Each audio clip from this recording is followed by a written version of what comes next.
Tá, mas como que você Ah, sai de, eu quero ser um milionário pra com 19 anos trabalhar dentro da igreja? foi. Ou você pensou em ser um milionário trabalhando pra igreja? Não, nunca imaginei ser milionário trabalhando para a igreja, porque.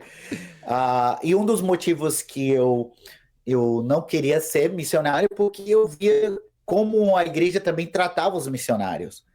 E eu não queria ser tratado Sim. como a igreja tratava os missionários, como qualquer coisa cortava o apoio dos missionários. Se a igreja tinha uma reforma, cortava o sustento dos missionários. Se tinha algum evento especial, cortava a oferta missionária daquele mês. Eu Sim. falei, Deus me livre de ser um missionário que está dependendo da Muito igreja. instável, né? Muito Muito instável. estável e eu via que não tinha muita prioridade em questão do cuidado deles. Eles tinham uma responsabilidade muito grande, mas tinha pouco apoio da igreja local. E eu fiquei, cara, ser missionário é você receber uma oração muito empolgante, de muito choro, de muita num dia e ser esquecido no outro. Sim. E eu, então, essa era a impressão que eu tinha no meu subconsciente. E depois ter muito história de milagre, mas com muito sofrimento.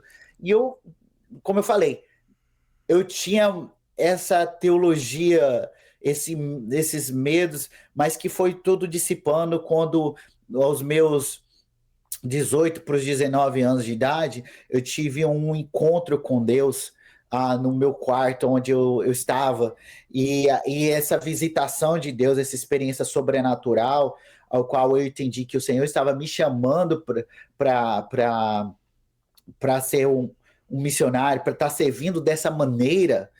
Aí ficou claro que não importa se a igreja lembrasse ou esquecesse de mim, Caramba. se eu tinha recurso ou não, eu sabia que eu tinha que obedecer a Deus e fazer o que ele mandar.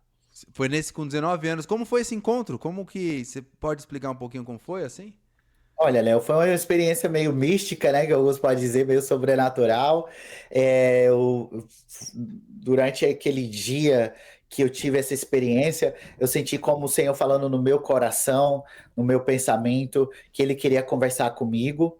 Eu estava na rua, nunca esqueço disso, eu estava na rua e eu senti o Senhor meio falando comigo, eu quero conversar com você.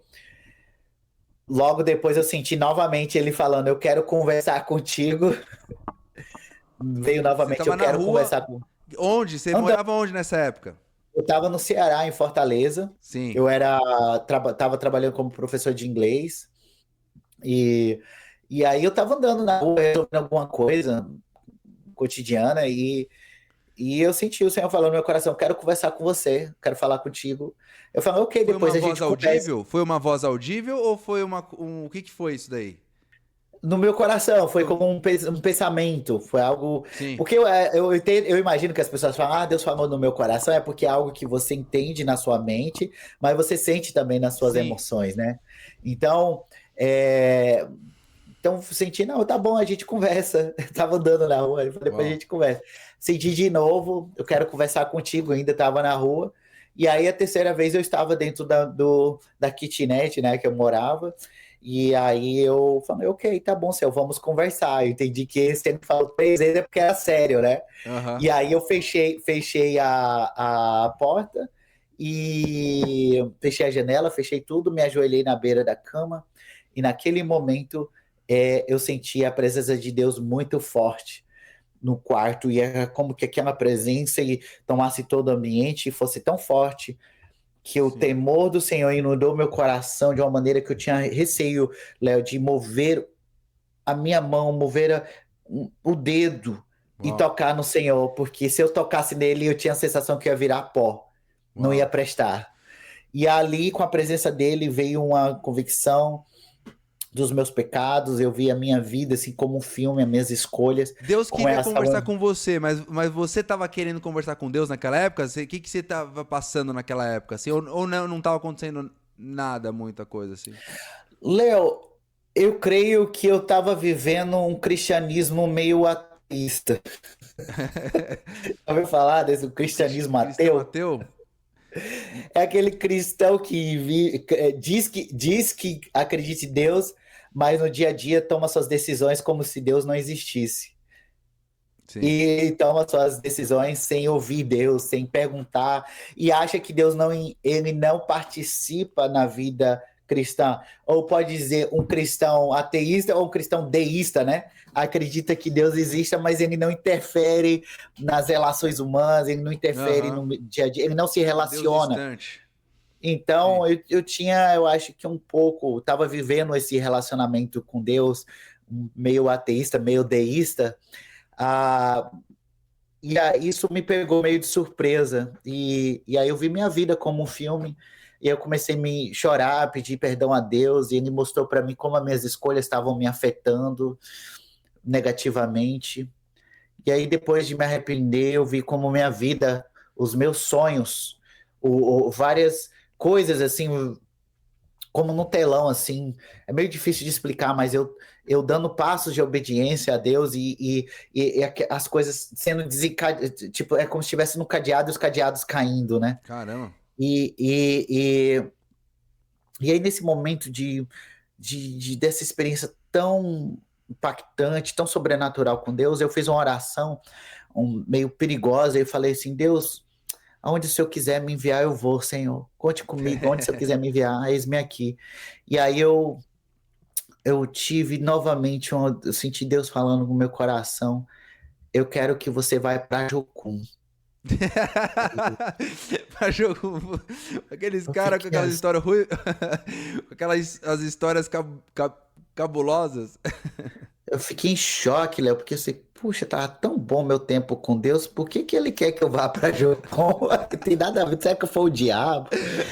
E, tipo, na minha cabeça, sabe, em 30 segundos passa mil coisas na sua É. cabeça, passou mil coisas, assim, quem que é para Jocum? Aí eu pensei em alguns nomes, Josué Orion, falei, não tem nada a ver com José Orion.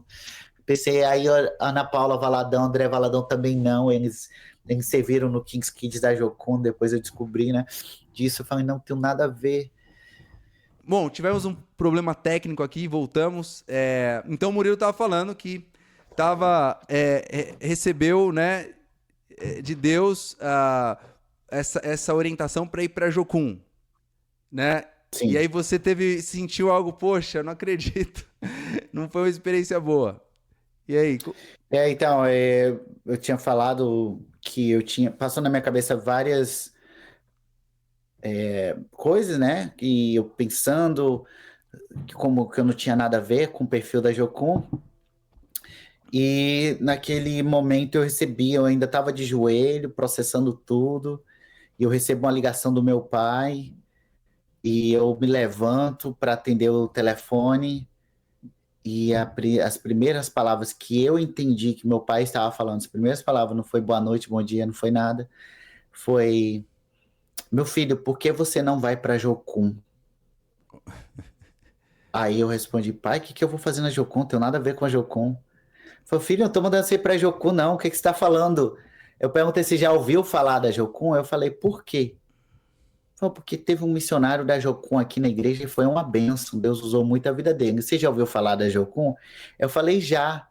Aí ele falou, o que você já ouviu falar? Eu falei, pai, não quero falar sobre isso, não. Mudar de assunto. Mudei de Caramba, assunto. foi muito conflitante isso daí pra você, então, né? Foi uma. Muito, muito. É. Muito conflitante. Eu não esperava ser chamado para Jocum jamais. Aham. E aí, não era o que eu Sim. imaginava do que era ser missionário. Não era o tipo de missionário que eu imaginava ser um dia. Eu imaginava ser um missionário mais velhinho, de idade, depois que eu tivesse boas condições financeiras. E meu pai falou não. Aí eu desliguei a ligação com meu pai. E aí, quando eu desliguei, eu senti como o Senhor falando comigo. E aí, aonde eu quiser te enviar, você vai? Uau. Aí eu falei, ok, Senhor, eu vou, mas eu preciso que o Senhor confirme, fala comigo, porque assim não vou. Eu preciso de uma confirmação. E aí eu Aham. pedi para Deus uma confirmação que eu imaginava que Deus não ia fazer, né? Que eu já pedi várias vezes para Deus falar comigo. Tem gente que abre a Bíblia e quando abre já sai num versículo assim top, que é uma resposta. E eu sempre quando abria saía em Apocalipse, as 7 taças da ira de Deus, saía na divisória entre Malaquias e Mateus, entre o Antigo e o Novo Testamento, saía na genealogia. Eu nunca entendia, nunca Deus falou comigo assim, abrindo de forma aleatória. Aham. Aí eu falei, eu vou abrir a Bíblia aqui agora e você vai ter que falar comigo. Aí eu fui abrir, saiu em Mateus e dizia assim, se alguém quiser vir após mim, negue a si mesmo, toma a sua cruz e siga-me. Boa. Aí eu, ok, Deus, tá bom, obrigado. Aquilo ali ministrou muito meu coração. Sim. Porque ser um missionário eu tinha que negar a mim mesmo, negar minha vontade, minha forma de fazer as coisas. Aí eu falei, ok, então vou ver esse negócio da Jocum. Aí eu fui ver sobre a Jocum, eu falei, espero que tem que pagar, porque eu não tenho dinheiro mesmo. E aí eu falo para Deus e aí pronto, acabou a Você conversa. dá Aí desculpa eu pra vou Deus, lá. né? Ah, não, isso daqui tem que pagar. E aí eu fui pesquisar na internet sobre a Jocum e aí eu descobri que tinha que pagar, você tinha que pagar o curso, você tinha que levantar recursos, sua igreja tinha que escrever uma carta de recomendação e tal. E aí eu cheguei, depois da minha pesquisa, eu cheguei em casa e falei, ó, Deus, é o seguinte, a Jocum tem que pagar, eu não tenho dinheiro, e a igreja que eu Mesmo tô tendo recebido frequentando. aquele versículo, né? Tipo, você ainda tinha uma resistência lá, né? Sim. E aí eu falei, a igreja que eu tô, eu não tenho condição e tal, eles provavelmente não vão apoiar. E aí eu senti no meu coração, eu tive a impressão de Deus falar novamente, eu quero que você vá. Aí eu falei, então se o senhor quer mesmo, vou abrir a Bíblia aqui novamente e o senhor vai falar comigo. Aí abri e saiu em Marcos, em outro evangelho. Se alguém quiser vir após mim, negue si mesmo, toma sua cruz e siga-me. Se você não conhece o nosso MPP, Mapa do Propósito Profissional, clica aqui, tá no link da descrição. Incrível, é para você descobrir o seu lugar no mundo, o seu propósito profissional. São princípios que eu apliquei para mudar de carreira. Olha, revolucionou minha vida e tá demais, muito barato. Acesse no link da descrição. Aí eu, tá bom. Então eu vou lá na Jocum, só para você ver que eu fiz a minha parte, eu vou lá no outro dia e fui visitar, liguei para lá, perguntei se eu podia ir, eles marcaram logo a visita. Lá em E quando Fortaleza. era uma cidade ao lado de Fortaleza. E aí eu fiz várias perguntas. E quando eu estava caminhando na base, eu vi uma casa grande.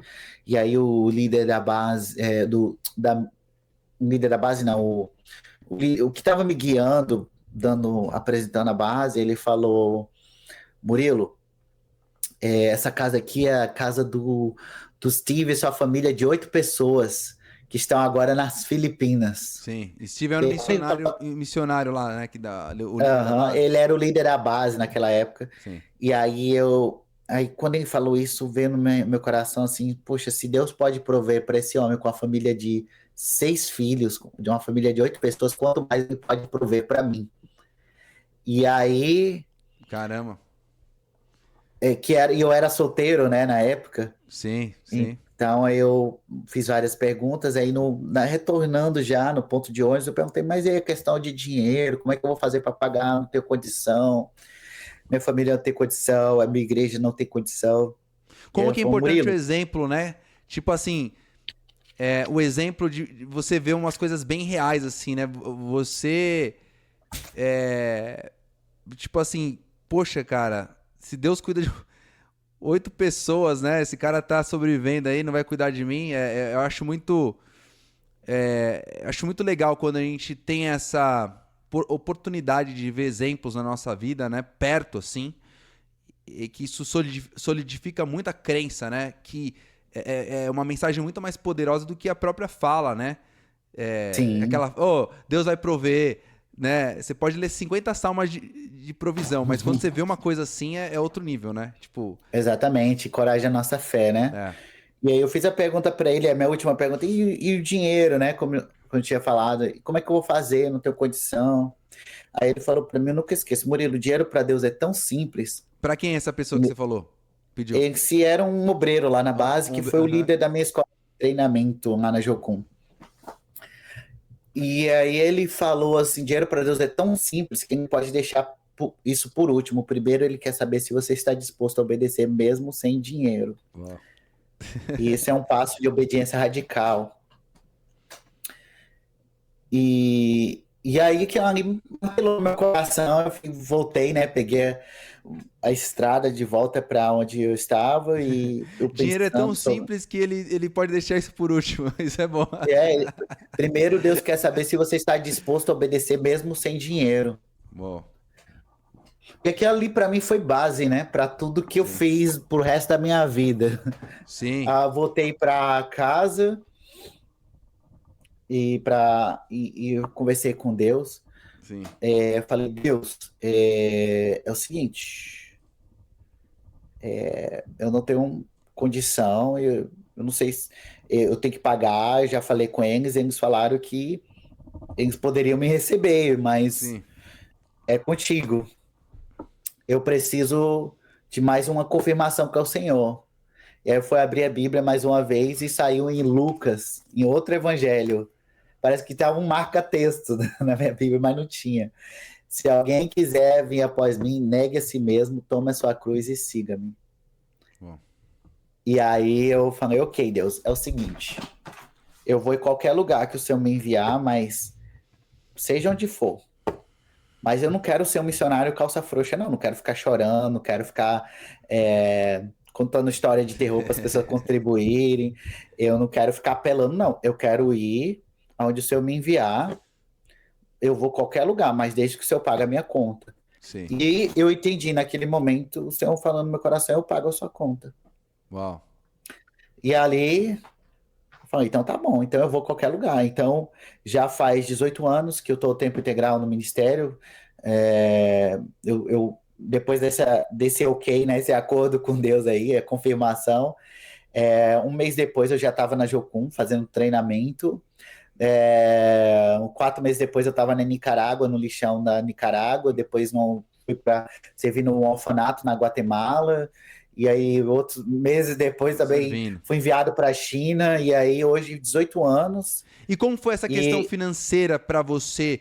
Você teve, nesses 18 anos como missionário, você teve muitos dilemas financeiros, assim, tipo, poxa, como que foi isso para você, né? Deus falou que vai pagar a conta, mas e aí? Ele pagou? Continua pagando. Sim. Pagou e continua pagando e vai continuar pagando. Na verdade, eu fiz um acordo com Deus, assim, eu renovei esse acordo com Deus. Depois que eu casei, eu comecei a ter uma insegurança sobre recurso, né? Sim. Eu fiz até uma prova com Deus, assim, Deus, eu tinha uma reserva de dinheiro e eu falei assim, Deus, no dia que eu tocar nessa reserva, que era de um mês de aluguel, era meu caixa de emergência. Não dava nem um mês de aluguel, era menos que um aluguel. Uhum. Eu falei, no dia que eu mexi nessa poupança, quer dizer que o meu tempo em missões acabou. E o Senhor quer que eu arrume outro trabalho. E aí eu fiz esse teste com Deus 1 ano, e sempre quando chegava, eu me lembro, era meio que um drama, no final do mês eu falava, Vitória, minha esposa, né? Falei, se prepara que talvez a gente vai ter que arrumar outro emprego, assim, talvez o tempo acabou, porque já está chegando o dia 28, daqui a 2 dias a gente tem que pagar aluguel e a gente não tem o dinheiro, então se prepara, aperta o cinto, que talvez é a vez. E aí chegava dia 30, Deus mandava o dinheiro, chegava dia 1º, nunca atrasamos um aluguel. Sim. Nunca atrasamos um aluguel, sempre pagamos nossas contas, o Senhor pagou todas as nossas contas, e aí depois de um tempo eu falei, tá bom, chega de fazer prova com Deus, ficou claro que ele tá pagando a conta. Ele tá pagando a conta.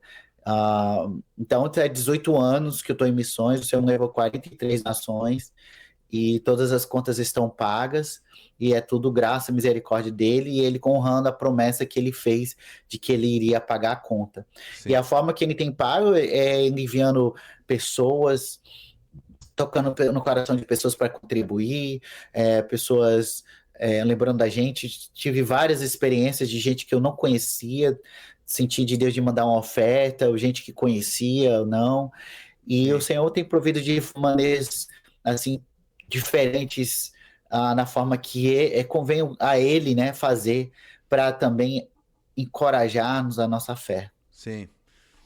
Uma coisa que eu durante algum tempo, né, eu trabalhei com missionários, né, até lá em Boston.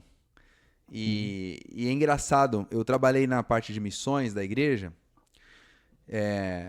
e eu percebi dois tipos de missionários nesse período aí. Eu trabalhei 2 anos.